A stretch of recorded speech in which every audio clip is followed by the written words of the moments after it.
क्या आपके साथ कभी ऐसा हुआ है कि एक बेहद अंतरंग और जोशीली रात के बाद आप अपने पार्टनर के करीब महसूस करने के बजाय अंदर से खाली या अकेला महसूस करें?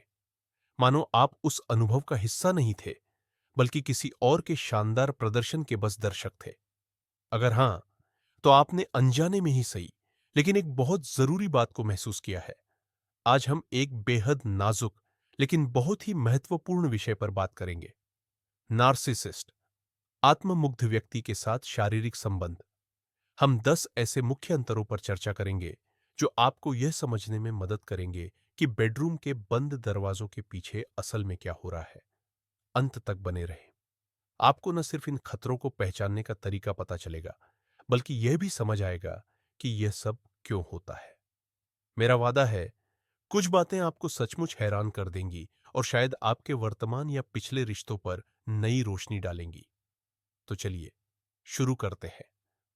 इससे पहले कि हम विस्तार में जाएं, आइए एक बात जल्दी से स्पष्ट कर लें। नार्सिसिज्म महज आत्ममोह, सेल्फ लव या ऊंचा आत्मविश्वास नहीं है। नैदानिक रूप, क्लिनिकल सेंस से यह एक व्यक्तित्व विकार, पर्सनालिटी डिसऑर्डर है, जहां व्यक्ति को प्रशंसा की सख्त जरूरत होती है, लेकिन उसमें सहानुभूति, एम्पैथी और करुणा, कंपैशन की पूरी तरह कमी होती है। एक नार्सिसिस्ट के लिए दूसरे लोग, आपके पार्टनर भी, बस दर्पण होते हैं जो उनकी महानता को दर्शाते हैं, या फिर उनकी जरूरतें पूरी करने का एक जरिया, टूल मात्र। अंतरंगता उनके लिए भावनात्मक संबंध बनाने का माध्यम नहीं है, बल्कि यह खुद को स्थापित करने का एक मंच है। यह उनकी शक्ति, आकर्षण और प्रभुत्व, डोमिनेंस की पुष्टि करने की जगह है। इस साधारण तथ्य को समझना उनके बिस्तर में होने वाली हर चीज को समझने की कुंजी है। याद रखें, यह कभी भी आप दोनों के बारे में नहीं होता। यह हमेशा सिर्फ और सिर्फ उनके बारे में होता है। तो पहला और सबसे बड़ा अंतर यह है कि यह नजदीकी इंटीमेसी नहीं, बल्कि एक दिखावा, परफॉर्मेंस होता है। एक स्वस्थ प्यार करने वाले साथी के साथ यौन संबंध एक तरह का नाच है, एक आपसी बातचीत, संवाद, जहां ऊर्जा और भावनाएं दोनों तरफ से बराबर बढ़ती है। लेकिन एक नार्सिसिस्ट के साथ यह पूरी तरह से एक सोलो परफॉर्मेंस होती है, एक ऐसा तशातिलनो निर्देशित शो जिसके केंद्र में सिर्फ वही होते हैं। हो सकता है कि तकनीकी रूप से वो पूरी तरह से परफेक्ट हो, उन्हें सभी सही मूव्स पता हो और वे एक अविश्वसनीय रूप से अनुभवी आशिक दिखाई दे। लेकिन अगर आप अपनी अंदरूनी भावनाओं को सुनेंगे, तो आपको महसूस होगा कि इस पूरे अनुभव में जान, सोल नहीं है। न कोई सहजता है, न ही कोई सच्चा जुड़ाव। यह ठीक वैसे ही है जैसे कोई अडल्ट फिल्म देखना, जहां सब कुछ बिल्कुल सधा हुआ होता है, लेकिन असली एहसास या भावुकता पूरी तरह से नदारद होती है। आप सिर्फ एक उत्साहित दर्शक की भूमिका में हैं, जबकि वह ऐसा कलाकार है जो परफॉर्मेंस खत्म होने के बाद तालियों की गूंज का इंतजार कर रहा होता है। उस एक्टर की कल्पना कीजिए जो पर्दे पर तो बहुत जुनून दिखाता है, लेकिन जैसे ही डायरेक्टर कट बोलता है, उसका चेहरा तुरंत बेपरवाह और भावहीन हो जाता है। ऐसा क्यों होता है? इसका जवाब सीधा है। यह है नार्सिसिस्टिक सप्लाई, यानी उनके अहंकार का ईंधन। नार्सिसिस्ट को आपका शरीर या आपकी आत्मा नहीं चाहिए। उन्हें चाहिए आपकी प्रशंसा और आपकी तारीफ, आपकी प्रतिक्रिया, आपकी आहें, आपका उत्साह। यह सब उनके अहंकार के लिए ईंधन है। उनका लक्ष्य आपको सिर्फ खुशी देना नहीं होता। वह आपको खुशी इसलिए देते हैं ताकि आप उन्हें यह यकीन दिला सके कि वह कितने शानदार, कितने आकर्षक और दुनिया के सबसे बेहतरीन प्रेमी हैं। इस पूरी प्रक्रिया में आप साथी नहीं होते, बल्कि आप उनकी खुद की महानता और काबिलियत को मापने का एक पैमाना होते हैं। इसीलिए यह पूरा अनुभव एक परफॉर्मेंस, प्रदर्शन जैसा महसूस होता है। वह आपसे जुड़ते नहीं हैं, बल्कि आपके सामने अभिनय करते हैं। और जैसे ही यह प्रदर्शन खत्म होता है और तालियां, यानी आपके चरम सुख या तारीफ, मिल जाती है, पर्दा गिर जाता है और अभिनेता मंच से हट जाता है। भावनात्मक जुड़ाव की उन्हें जरूरत ही नहीं होती, बल्कि यह उनके रास्ते में बाधा डालता है। दूसरा बड़ा अंतर है गर्म से ठंडा होने का अचानक और चौंकाने वाला बदलाव। बहकावे के दौर में और रिश्ते की शुरुआत में नार्सिसिस्ट अविश्वसनीय रूप से भावुक और जुनूनी हो सकता है। वह सचमुच आप पर ध्यान और तारीफों की बौछार कर देगा। आपको लगेगा जैसे वह आप में पूरी तरह से खो गया है। वह घंटों तक आपकी चाहत के बारे में बात कर सकता है और एक अद्भुत उत्साह का माहौल बना देगा।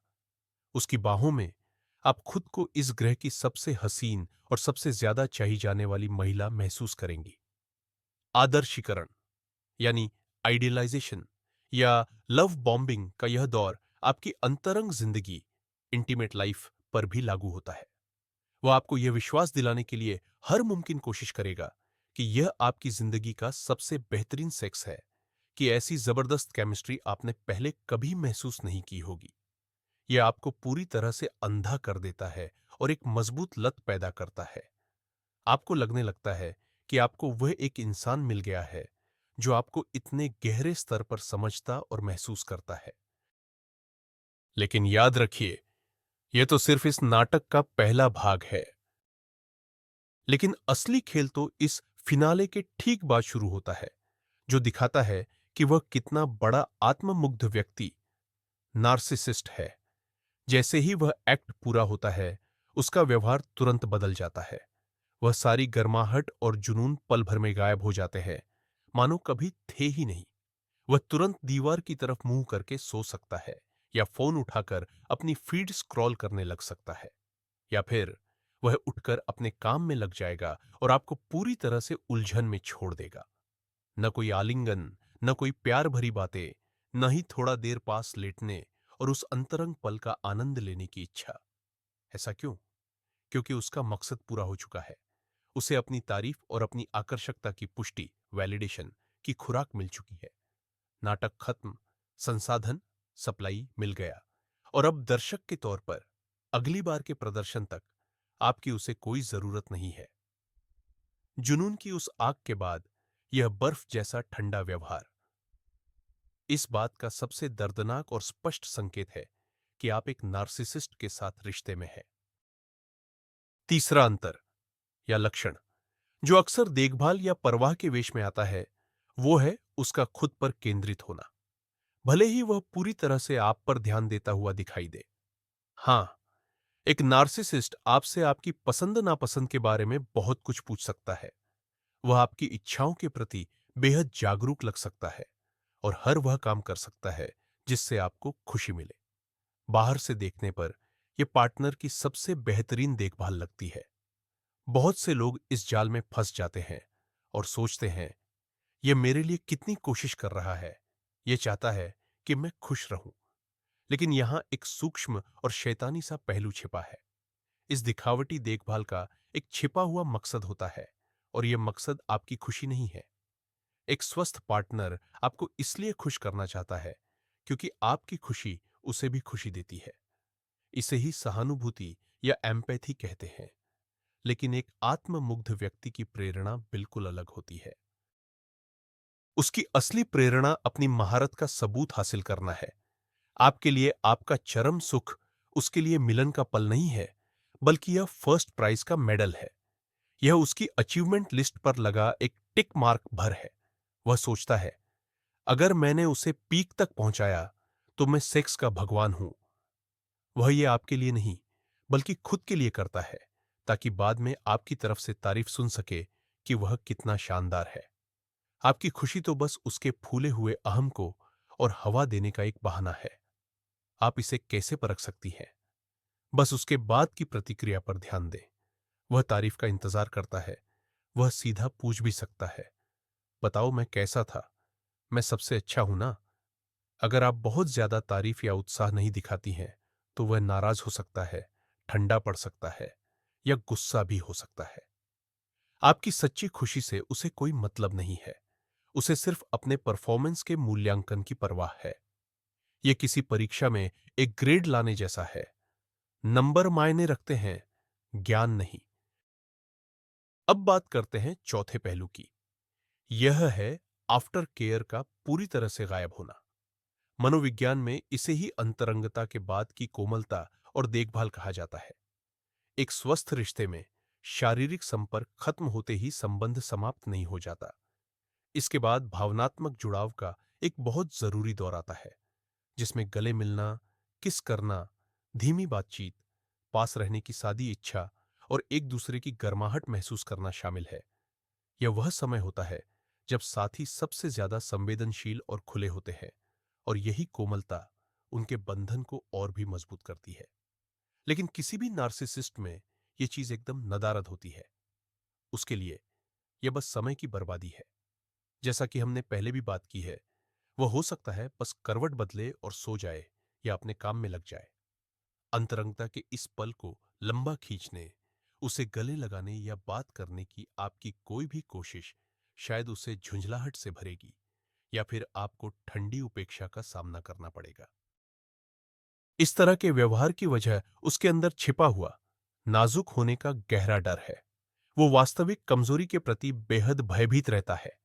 भावनात्मक नजदीकी, प्यार भरी नरमी और किसी के सामने पूरी तरह खुल जाना, इन सब के लिए सहानुभूति, एम्पथी और गहरे रिश्ते बनाने की क्षमता चाहिए, जो एक नार्सिसिस्ट में बिल्कुल नहीं होती।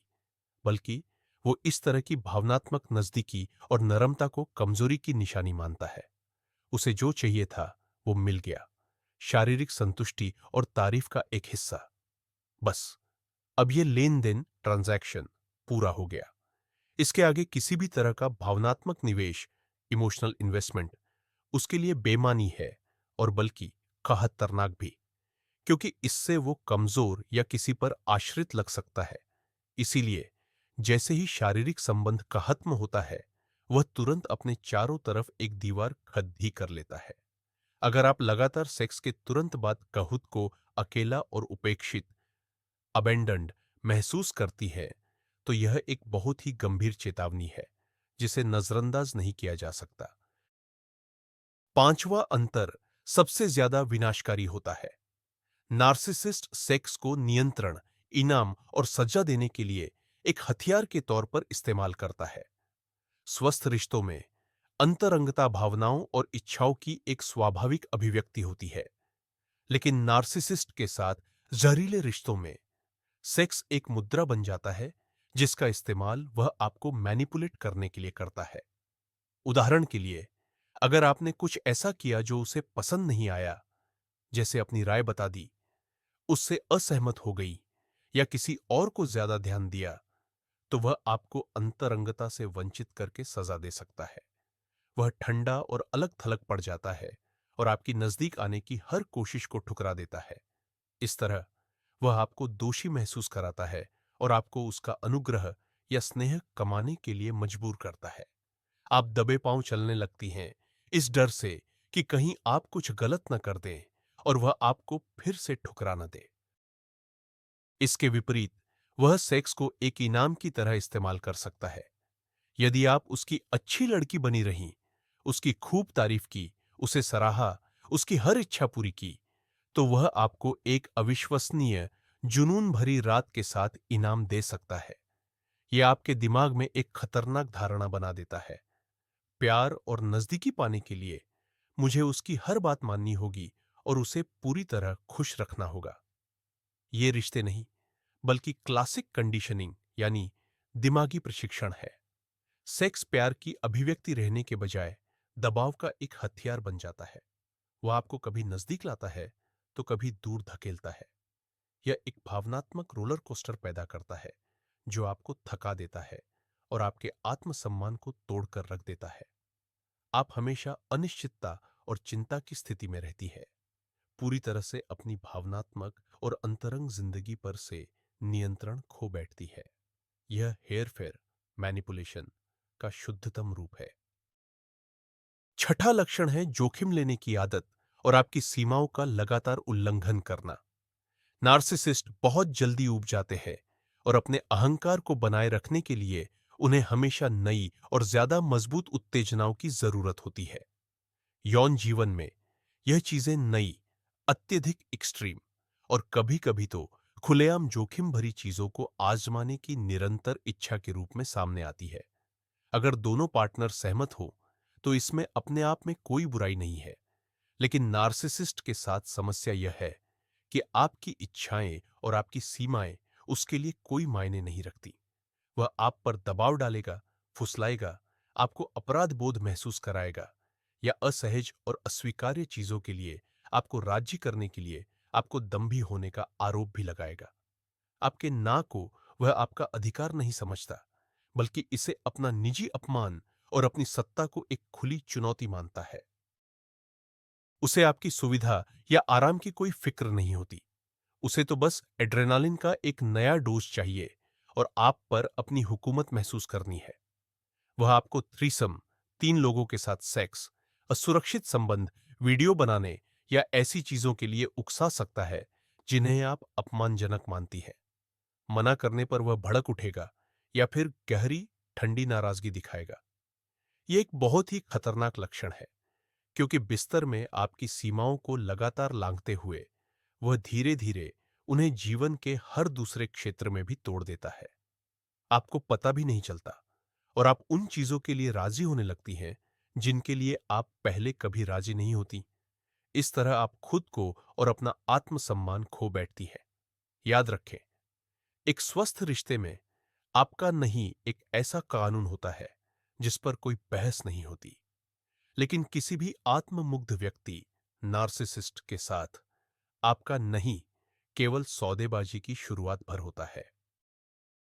सातवीं पहचान सबसे ज्यादा कपटपूर्ण है, क्योंकि लोग शुरुआत में इसी पर सबसे पहले मोहित होते हैं। यह आपकी कल्पनाओं का प्रतिबिंबन होता है। रिश्ते की शुरुआत में नार्सिसिस्ट आपके सबसे साहसी सपनों का आदर्श प्रेमी बन जाता है। वह आपको बहुत ध्यान से सुनता है, आपकी हर बात, इशारों, इच्छाओं और उन गुप्त कल्पनाओं को भी पकड़ लेता है जिनके बारे में शायद आपने कभी यूं ही कैजुअली जिक्र किया होगा। और फिर वह उसी आदर्श का हूबहू अवतार बन जाता है। क्या आपने एक कोमल और भावुक साथी का सपना देखा था? वह बिल्कुल वैसा ही बन जाएगा। क्या आप तीव्र जुनून और हावी होने वाले पार्टनर की इच्छा रखती थी, तो वह सबसे ज्यादा जोशीला माचो मैन बन जाएगा। वह शाब्दिक रूप से आपको स्कैन करता है और आपकी सबसे गहरी इच्छाओं को दर्शाने लगता है, जिससे यह भ्रम पैदा होता है कि आपको अपनी रूहानी साथी मिल गया है, एक ऐसा इंसान जो आपको बिना कहे समझता है।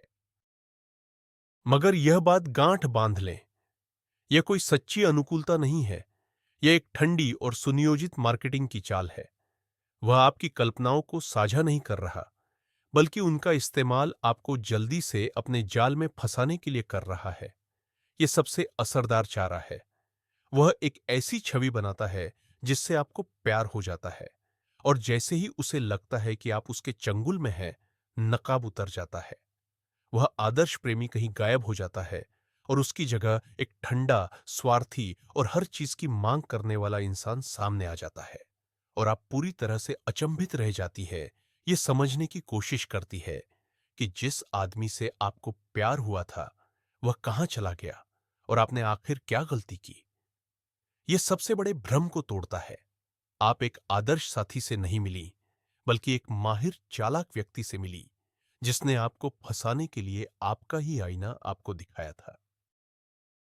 आठवीं विशेषता, जो शायद मामूली लगे लेकिन वास्तव में बहुत कुछ दर्शाती है, वह है मौखिक प्रशंसा की निरंतर, बस अतृप्त आवश्यकता। हम यहां उन मधुर तारीफों की बात नहीं कर रहे हैं जो प्यार करने वाले एक दूसरे से करते हैं। यहां बात है जबरदस्ती, लगभग मांग करते हुए प्रशंसा निकलवाने की। सेक्स के दौरान या तुरंत बाद नार्सिसिस्ट लगातार ऐसे सवाल पूछेगा जिनका उद्देश्य उसकी श्रेष्ठता की पुष्टि करना हो। जैसे, क्या तुम्हें बहुत मजा आया? बताओ, क्या मैं सबसे अच्छा हूं? तुम्हें किसी और के साथ ऐसा अनुभव नहीं हुआ होगा, है ना? स्वीकार करो, मैं बिस्तर में भगवान हूं। ये प्रश्न बार बार दोहराए जा सकते हैं और वह तब तक शांत नहीं होगा जब तक उसे विस्तृत और जोशीला उत्तर न मिल जाए। इसे आत्मसंदेह की निशानी मत समझिए जिसे आप शांत कर सकें। दरअसल यह ऐसी प्यास या भूख है जिसे बुझाना जरूरी है। आपकी तारीफ उसके लिए भोजन या पानी की तरह है। अगर आप उसे तारीफ का यह हिस्सा नहीं देती है या खुदा न खास्ता कुछ साधारण सा ही बोल देती है, तो वह इसे एक बड़ी त्रासदी और अपना अपमान मानेगा। उसका मूड पल भर में खराब हो सकता है। वह एकदम ठंडा पड़ जाएगा, नाराज हो जाएगा या शायद आक्रामक भी हो सकता है। वह आप पर भावहीन या आसाना फरामोश होने का इल्जाम लगा सकता है। याद रखिए, एक स्वस्थ पुरुष को तब खुशी मिलती है जब आप अच्छा महसूस करती है, जबकि एक नार्सिसिस्ट को मजा तब आता है जब आप उसे बताती हैं कि उसके साथ आपको कितना अच्छा लगा। यही आपसी खुशी और स्वार्थी उपभोग के बीच का मूलभूत अंतर है। 9वें पॉइंट पर हम आते हैं समस्या की सबसे गहरी जड़ पर। यह है सच्ची वल्नरेबिलिटी। वल्नरेबिलिटी का बिल्कुल अभाव। असल गहरी आत्मीयता सिर्फ शारीरिक होने तक सीमित नहीं है। ये वो जगह है जहां दो लोग बिना किसी निंदा जजमेंट के डर के एक दूसरे के सामने पूरी तरह से खुले, सच्चे और कमजोर हो सकते हैं। यही विश्वास की सबसे ऊंची सीमा होती है। परंतु एक नार्सिसिस्ट के साथ यह जगह कभी मौजूद ही नहीं होती। वह कभी भी सच्चाई से आपके सामने अपना दिल नहीं खोलेगा। वह कमजोरी का दिखावा या नकल कर सकता है, पर यह हेरा फेरी मैनिपुलेशन के उद्देश्य से किया गया केवल एक और नाटक होगा। उदाहरण के तौर पर वह आपको अपने अतीत की कोई भावनापूर्ण या दुखद कहानी सुना सकता है ताकि आप उस पर तरस खाए और उससे और गहराई से जुड़ जाए। लेकिन यह असल खुलापन नहीं होगा। यह नियंत्रण, कंट्रोल का एक और साधन होगा। वह इस बात से बुरी तरह घबराता है कि कहीं उसकी असली पहचान, उसकी कमजोरियां और उसकी खामियां सामने ना आ जाए, क्योंकि अंदर ही अंदर उसे भारी खालीपन और शर्मिंदगी का एहसास होता है। उसका यह भव्य बाहरी आवरण महज एक सुरक्षा कवच है। किसी को भी इस आवरण के पार आने देना उसके लिए आत्मविनाश के बराबर है। यही वजह है कि बिस्तर पर आप उसके साथ शारीरिक रूप से एकाकार हो सकते हैं, लेकिन भावनात्मक स्तर पर आपके बीच हमेशा एक कांच की दीवार खड़ी रहेगी। आप सहज रूप से महसूस करते हैं कि आप उसके वास्तविक स्वरूप तक पहुंच नहीं पा रहे हैं, कि वह आपको हमेशा एक निश्चित दूरी पर रखता है। एक आत्ममुग्ध व्यक्ति नार्सिसिस्ट के साथ अंतरंगता हमेशा एकतरफा होती है। आप खुद को खोलते हैं, आप देते हैं, आप उसे अपने दिल में जगह देते हैं, जबकि वह सिर्फ एक बंद दर्शक बना रहता है जो बदले में कुछ दिए बिना बस आपकी ऊर्जा की खपत करता रहता है। और आखिर में 10वां फर्क है दम घोंटने वाली जलन और कब्जा करने की भावना, जिसे अक्सर लोग गलती से जुनून या सच्चा प्यार समझ बैठते हैं। एक नार्सिसिस्ट हद से ज्यादा ईर्ष्यालु हो सकता है। वो आपसे पूछताछ कर सकता है, आपका फोन खंगाल सकता है और आपके हर मेलजोल पर नियंत्रण रख सकता है। शुरुआत में यह चीज आपको बहुत प्यारी भी लग सकती है। आप सोचते हैं, अरे वाह, यह मुझे इतना प्यार करता है कि खोने से डरता है। लेकिन इस जलन का प्यार से दूर दूर तक कोई वास्ता नहीं है। आप उसके लिए कोई महबूब इंसान नहीं है, बल्कि एक कीमती रिसोर्स है, एक शानदार ट्रॉफी जो सिर्फ उसके रुतबे की पुष्टि करती है। उसकी यह ईर्ष्या आपको एक इंसान के तौर पर खोने का डर नहीं है, बल्कि अपनी संपत्ति और अपने अहंकार के भोजन के स्रोत को खोने का डर है। वह यह सोच भी नहीं सकता कि उसकी चीज किसी और के हाथ लग जाए। यह जलन सीधे तौर पर सेक्स से जुड़ी है। यह विचार कि आप किसी और के साथ हो सकते हैं उसके लिए सिर्फ दर्दनाक नहीं है, बल्कि असहनीय है, क्योंकि यह उसके अहंकार, ईगो पर एक सीधा वार है। इसका मतलब यह है कि कोई उससे बेहतर साबित हो सकता है, यानी उसकी खासियत और बेमिसाल होने पर सवाल उठाया जा रहा है। इसीलिए उसकी कामुकता अक्सर इलाके पर हक जमाने वाली होती है। वह आप पर अपना अधिकार जताता है। यह उपन्यासों में वर्णित जुनून से भरा प्यार नहीं है। यह एक मालिक की प्रवृत्ति है जो अपनी संपत्ति की रखवाली करता है। ऐसा प्यार आपको न आजादी देता है और न ही सांस लेने की जगह। यह आपको एक सुनहरे पिंजरे में कैद कर देता है, जहां आपको सिर्फ उसी का होकर रहना है, उसकी चमक को प्रतिबिंबित करना है और उसके कभी न संतुष्ट होने वाले अहंकार को पोषित करना है। तो आइए अब इस बात को समाप्त करते हैं। जब हम इन सभी 10 पहेली के टुकड़ों को एक साथ जोड़कर देखते हैं, तो असलियत क्या सामने आती है? एक नार्सिसिस्ट के साथ शारीरिक संबंध बनाना दो लोगों का नृत्य नहीं होता, बल्कि यह एक सोलो परफॉर्मेंस है, जहां आप सिर्फ एक दर्शक बनकर रह जाते हैं। यह एक नाटक है, जहां जुनून सिर्फ एक रंगीन सजावटी पृष्ठभूमि है और आपकी संतुष्टि उसका उद्देश्य नहीं है। यह सिर्फ वो तालियां हैं जो वह आपसे सुनना चाहता है। यह सबसे बड़ा और शायद सदमा देने वाला सत्य यह है कि जिस अंतरंग क्रिया को लोगों को करीब लाना चाहिए, नार्सिसिस्ट उसे आत्मपुष्टि, सेल्फ वैलिडेशन, पूर्ण नियंत्रण और दूसरों के संसाधनों के उपभोग का साधन बना लेता है। वह आपसे प्रेम नहीं कर रहा है, वह बस आपकी ऊर्जा, आपका कीमती समय और आपकी प्रशंसा को सोख रहा है। यह बात याद रखना बहुत ही महत्वपूर्ण है। अगर आप अपनी स्थिति को इस वर्णन में पहचानते हैं, तो इसमें आपकी कोई गलती नहीं है। आप टूटे हुए नहीं हैं, आप कमतर नहीं हैं और न ही आप कुछ गलत कर रहे हैं। आप बस एक ऐसे व्यक्ति के संपर्क में आए हैं जो स्वाभाविक रूप से सच्ची, गहरी और पारस्परिक अंतरंगता के लिए सक्षम ही नहीं है। इस मुश्किल लेकिन बेहद जरूरी वीडियो को अंत तक देखने के लिए आपका धन्यवाद। अगर आपको यहां अपने लिए कोई मूल्यवान जानकारी मिली है, तो कृपया इस वीडियो को लाइक करें और चैनल को सब्सक्राइब करें, ताकि आप रिश्तों के जटिल विषयों पर हमारे अगले विश्लेषण को न चूकें।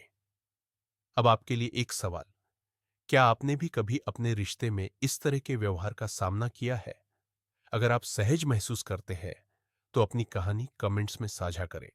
आइए, हम सब एक दूसरे का सहयोग करें।